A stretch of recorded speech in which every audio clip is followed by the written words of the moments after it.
Саламатсыңарбы, менин сүйүктүү окуучуларым.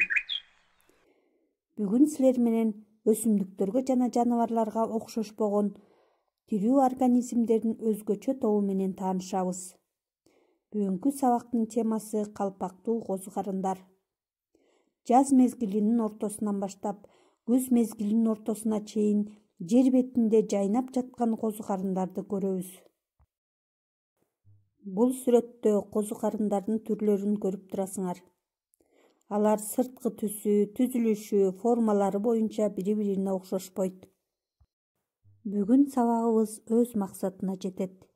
Эгерде козу карындын түзүлүшүн, көп түрдүүлүгүн, тиричилигинин өзгөчөлүгүн үйрөнсөк, козу карындардын өсүмдүккө да жаныбарга да окшобогон өзүнчө тирүү организмдердин тобу экендигин аныктай алсак, козу карындардын практикалык маанисин билүү менен аны өстүрүүгө болорун билсе.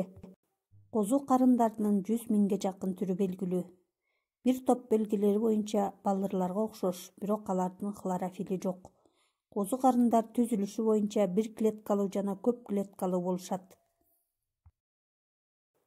Азыктанышы боюнча козу карындар же сапрофиттерге же метелерге кирет. Сапрофит козу карындар өлүү органикалык заттар менен азыктанат. Ал эми мите козу карындар тирүү организмдерде жашап, алардын эсебинен азыктанышат. Эгер козу карын өскөн топуракты этияттык менен казсак, ичке бутактанган ак жипчелерди, козу карынчаларды, грибницаларын табууга болот. Анда мөмө денеси өсүп чыгат. Козу карынчалардын жипчелери бир катар жайланышкан узун клеткалардан тургандыгын микроскоптон гана көрүүгө болот. Козу карынчанын клеткалары көпчүлүк убакта 2 ядролуу болот да, пластидалары болбойт. Ал эми калпакчасы менен дүмүрү бири-бирине тыгыз жаткан козу карынча жипчелеринен турат. Тамыр менен козу карындын симбиозу микориза деп аталат.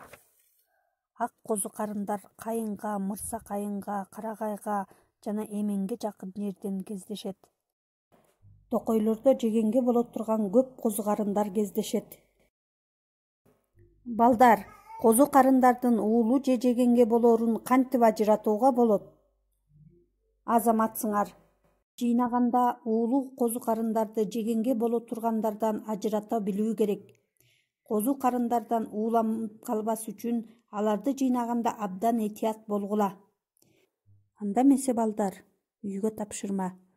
Козу карындардын жаныбарларга жана өсүмдүктөргө окшош жактарын дептериңерге таблица түрүндө жазып, мага жибересиңер. Саламатта калгыла. Баарыңарга ийгилик.